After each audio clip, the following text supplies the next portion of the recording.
why you start Jogo do Pau? Is correct name? Yeah. Yes, Jogo do Pau is the martial arts name. It means it has several possible meanings. Jogo, it can literally be translated to game, but it's probably more accurate if you translate it as sparring, something like that. And Pau, it's stick, so it's stick sparring or something like that. Usually used for bigger sticks like walking sticks, the traditional ones. Why I started with Jogo Pau, or why I practice, is that what you wanted to know? Well, I started because it was Portuguese, and I'm Portuguese, and it made sense at the time.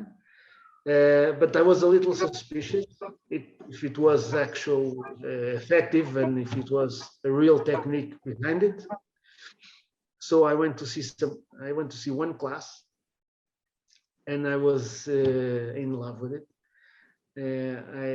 I saw a lot of technique, a lot of detail, a lot of history and development, and I found it was really, really effective. It's a rough martial art. It's not very, I don't know how to translate this. It's not very stylish. It was still very used for real combat and for real self-defense 30 years ago in Portugal. In which year was created Jogo do Pau? There is no record of the initial date or who invented it. We can see some similarities with broadsword technique and strategy of fighting against multiple opponents. So there are legends in Portugal history, and there are some records that mention fighting with sticks. So since Portugal exists, there was also fighting with sticks.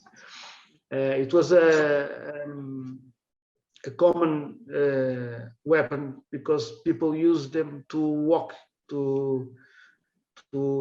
for shepherds, for people on the streets.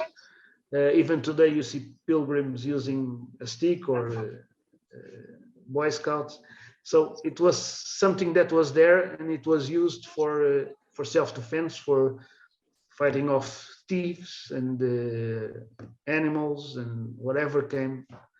So this, since there is Portugal, 14th century, we can start finding records.